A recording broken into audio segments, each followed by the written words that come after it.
everyone. My name is Michael Viola. I'm an associate faculty member in the Justice, Community, and Leadership program. I'm also an affiliate faculty in ethnic studies. And why I'm showing up for the scholar strike that's happening this week is it's fitting in the sense that it's shortly thereafter Labor Day. And it's in recognition of the labor of Black lives historically and ongoing to their important contributions to this country.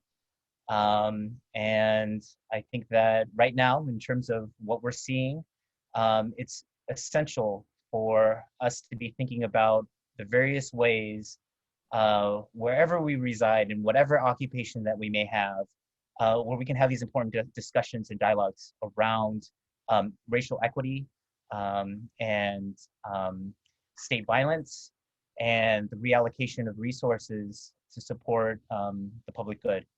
And so how I'm participating is a lot of my classes for this coming week is going to be discussing structural racism and specifically anti-Blackness, both nationally, but also here locally, and how that also, what that looks like at St. Mary's College. And I'm committing myself not only for this week, but ongoing to do the personal work, to have the difficult discussions with my family, with my colleagues, with my network, and with my students. A difficult conversation around what we need to do so that Black lives will have the dignity and the humanity to live safely in this country. My name is Professor Suzanne Schmidt. I'm a visiting faculty in JCL this year, and the reason why I'm showing up for the scholar strike is because this is important work that we all need to be doing. We do have the opportunity and the privilege in this program to really teach classes that do explicitly focus on racism and cultivate anti-racist understandings in our students. And we also, talk about how these are conversations in the classes that I'm teaching this semester. In particular, my students are doing community engagement work. And so we've already begun conversations over the past 2 weeks about what it means to be participating in communities that students maybe are not a part of, and how to do that respectfully. And there's a lot of self-reflection in the classes. And I'll just be talking more explicitly with my students this week about the particular moment that we find ourselves in. Yeah. Hi, everyone. My name is Manisha. I'm an associate professor of justice, community, and leadership. And the reason why I'm participating in the scholar strike this week is as a relatively recent immigrant to the US, moving here 10 years ago.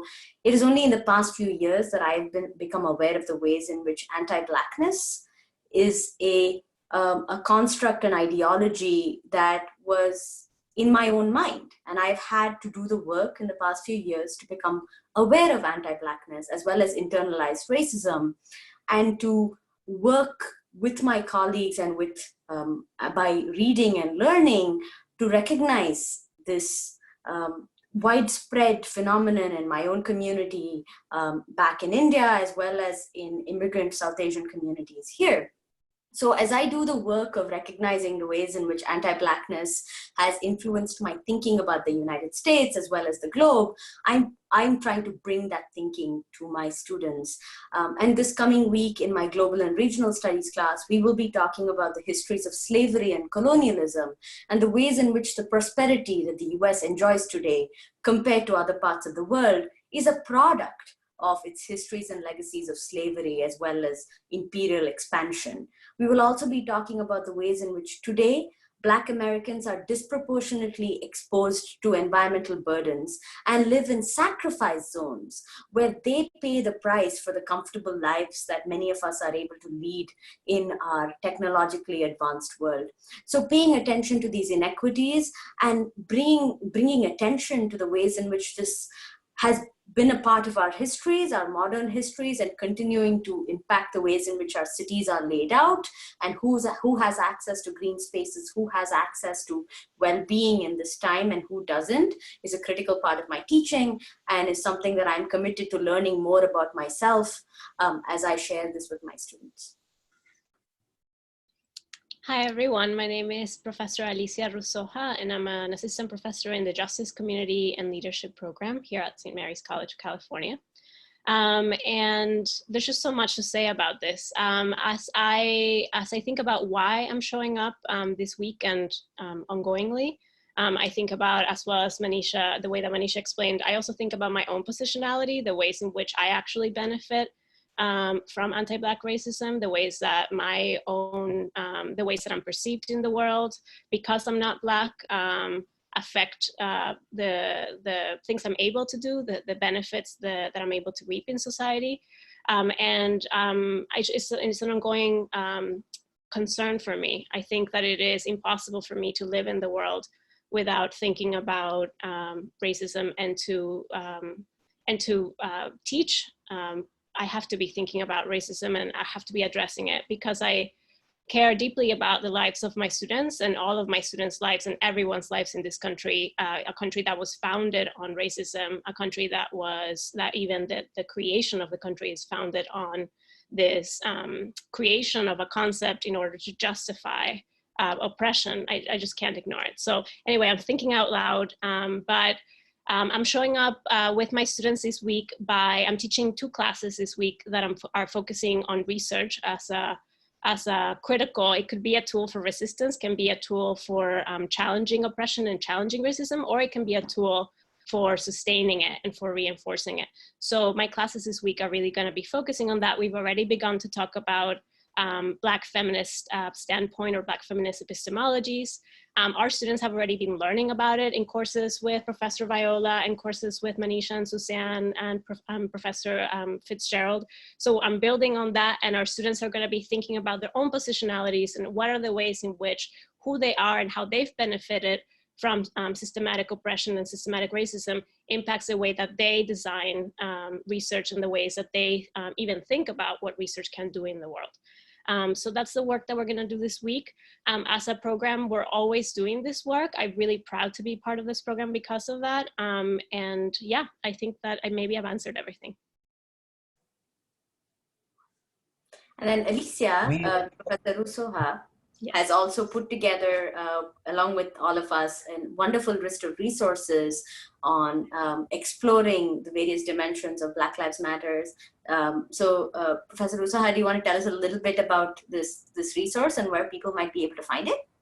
Yeah, I believe we're putting it on the YouTube video that we're submitting, and we'll also put it on our website. It basically came about from us as a collective of professors in this program, really thinking about ways that we could show up for our students. So we have a responsibility to protect the lives of our students, our Black students, our Indigenous students, or BIPOC students, students of color. And so we created this resource that you're seeing here in the video to provide resources for those students that are directly impacted by anti-Black racism and by systematic racism, and also for those students who feel that they don't know where to enter the conversation. Our program really trains, teaches pre-service educators, so a lot of the resources here focus on educational resources. We also know a lot of our students are parents and are family members of young kids, and so we also included resources that they could use. And we really centered resources also on racialized trauma and healing, which we're all impacted by, again, because this country is founded on racism and anti-Black racism in particular. So we have a bunch of resources there. We're gonna be continuously adding to them. We also, I wanna say, we added some resources from within our campus as well that really uplift or center the ways in which our own Black students and Black faculty members, their genius and their brilliance and their power. And so this document also has letters that they've written, things that they're advocating for and that we're advocating for alongside them as co-conspirators, as Professor Bettina Love argues. So not as thinking beyond allyship and really thinking about co-conspiracy for a world that is really dismantling of white supremacy. Thank you, everyone. Thank you for listening. Thank you.